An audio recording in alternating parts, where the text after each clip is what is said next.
Hello दोस्तों, मैं पूनम बोल रही हूँ। पूनम के चैनल में आप सबका स्वागत है।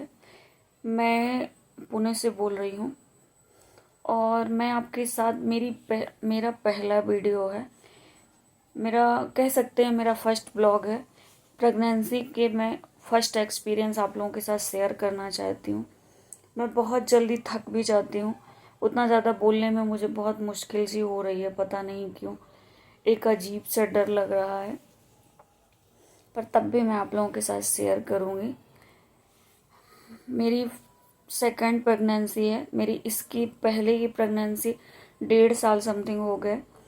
3 मंथ के पहले 2 महीने 10 दिन में ही मिसकैरेज हो गई थी। हमें कोई नॉलेज नहीं था और उसको 2-4 दिन हमको ब्लड आया था, तब हम जाके डॉक्टर को दिखाए तो उन्होंने बोला कि बच्चे का हार्ट बीट भी नहीं है।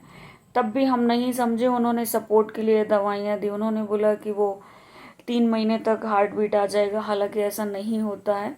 इस बार मुझे बहुत अच्छे से नॉलेज है कि 6 वीक में आपके बच्चे की हार्ट बीट आ ही जाती है, अगर बच्चा सेफ है और सही है तो अगर आपके साथ भी ऐसा कोई डॉक्टर स्कैम कर रहे हैं, क्योंकि मैं विश्वराज हॉस्पिटल में गई थी, मुझे और मेरे हस्बैंड को दोनों को ही इस सब में कोई नॉलेज नहीं था।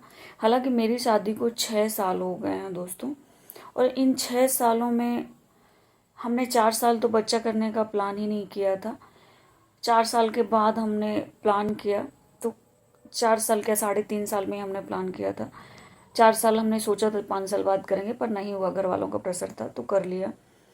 तो 1.5 साल पहले मुझे समथिंग एक मिसकैरेज हुआ था, और उस मिसकैरेज के बाद तो मैं पूरी तरह से हिल गई थी। मुझे ऐसा लगा मैंने सब कुछ खो दिया। मैं बहुत डिप्रेशन में रहने लगी थी। मुझे काफ़ी दिन तक तो मतलब मेरे हस्बैंड से भी बहुत झगड़े होने लगे थे। मैं बहुत चिड़चिड़ी हो गई थी। फिर मेरी मम्मी ने मुझे धीरे धीरे समझाया, ऐसा कुछ नहीं होता है, ये ज़िंदगी है, चलती रहती है। और अभी एक मिसकैरेज हुआ, ज़िंदगी थोड़ी ख़त्म हुई है, कभी दूसरा भी हो जाएगा। मैंने हिम्मत नहीं हारी। मैं भगवान जी को काफ़ी मानती हूँ, तो मैं शंकर जी के मंदिर परमानेंट जाती थी, पूजा करती थी। और हो सकता है या तो उन्हीं की महिमा है या टाइम आ गया था होने का। तो मेरे को अब दूसरा बच्चा है दोस्तों, मेरा चौथा महीना चला है। चौथे महीने का 3 महीने 10 दिन हो चुके हैं।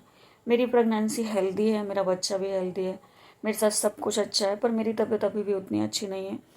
क्योंकि मैं आपको इसके बारे में भी पूरा डिटेल बताऊंगी कि मेरी तबीयत क्यों अच्छी नहीं है और क्यों ऐसा हो रहा है। मुझे इसके पहले 3 महीने तक क्या प्रॉब्लम थी, मैंने क्या क्या किया, क्या मुझे बेड रेस्ट था प्रॉपर, मैं सब कुछ आपके साथ शेयर करूंगी दोस्तों।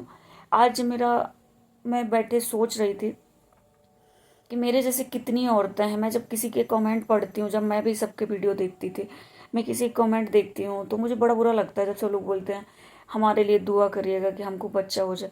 भगवान करे सबको बच्चा हो। माँ बनना एक सौभाग्य की बात है, और हम औरतों को तो भगवान ने बनाया ही कुछ ऐसा है कि हम सबसे अलग कर सकें, सबसे अलग हो सकें। तो भगवान करे सबके साथ बच्चे हों, क्योंकि जब तक मुझे भी नहीं हो रहा था तो मुझे भी डर लग रहा था। मैं हमेशा बोलती थी लगता था कोई कमी है, कोई कमी है, डॉक्टर के जाएंगे, पर सब लोग मुझे बोलते थे नहीं अभी कुछ नहीं हुआ है, अभी थोड़ा ट्राई करो, हिम्मत रखो, बाकी 2-4 साल हो जाएं तो फिर देखना। तो मैंने हिम्मत रखी दोस्तों, हुआ भी। और फिर मुझे लोग ये भी बोलते थे कि एक मिसकैरेज हुआ है, अगर कुछ प्रॉब्लम होती तो नहीं होता, एक भी बच्चा नहीं होता। पर हाँ, मुझे भी यही समझ में आने लगा था। अगर आप लोगों के साथ भी, मेरी बहनों के साथ भी कुछ ऐसा हो रहा है तो प्लीज़ मेरे साथ एक्सपीरियंस शेयर करिएगा, मुझे कमेंट में बताइएगा।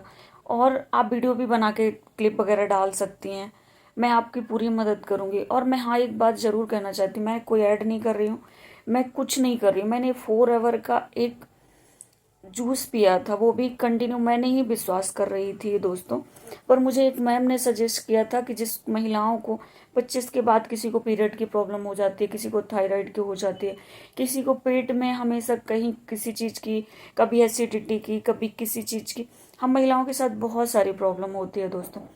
तो वो अगर प्रॉब्लम आपको भी हो रही है, या ऐसी कुछ प्रॉब्लम से आप जूझ रहे हो कि आपको पीरियड टाइम पर नहीं आता, आपके पीरियड में फ्लो नहीं है, आपका पीरियड का ब्लड अच्छा नहीं है, ऐसा कुछ है ना, तो प्लीज़ मैं आपको कहूँगी फॉरएवर का वो जूस ज़रूर आप 3 महीने के लिए ट्राई करिए। मैंने उसको कंटिन्यू 3 महीने ही पिया था। थोड़ा महंगा है, पर जब हम इतना खर्च करते हैं अपने बच्चे के लिए, दवाइयाँ खाते हैं, डॉक्टर के यहाँ जाते हैं, इतनी फीस देते हैं, तो प्लीज़ आप इसको भी एक बार ट्राई करिएगा। हो सकता है कि छोटी सी बात, छोटा सा जूस आपकी ज़िंदगी बदल दे। बाकी पेट की प्रॉब्लम तो वैसे भी आपकी ठीक हो जाएगी। ये पीरियड्स के लिए बस नहीं है, जिसको बच्चा करना है उसके लिए तो है ये। जिसको नहीं करना, जिसके बच्चे हो गए हैं, उन महिलाओं को भी कितनी सारी पेट की समस्या रहती है, वो लोग भी इस जूस को कंटिन्यू कर सकते हैं दोस्तों। मैं कोई ऐड नहीं कर रही हूँ, इससे मुझे कोई प्रॉफिट नहीं है, आपकी मर्जी है। बस मैंने यूज किया था इसलिए मैं आपके साथ शेयर कर रही हूँ। ये मेरा फर्स्ट ब्लॉग है प्रेगनेंसी का दोस्तों। मैं आपके साथ डेली आऊँगी या तो एक दिन छोड़ के आऊँगी, क्योंकि मेरी ज़्यादा हिम्मत नहीं होती है, पर मैं आपके साथ ज़रूर अपना एक्सपीरियंस शेयर करूँगी कि मैं क्या खाती हूँ, चौथे महीने में क्या क्या ध्यान रखना चाहिए, और इन 3 महीनों में मैंने क्या क्या किया, कितनी दवाइयाँ चली, क्या क्या हुआ, मैं सब कुछ शेयर करूँगी दोस्तों। Thank you.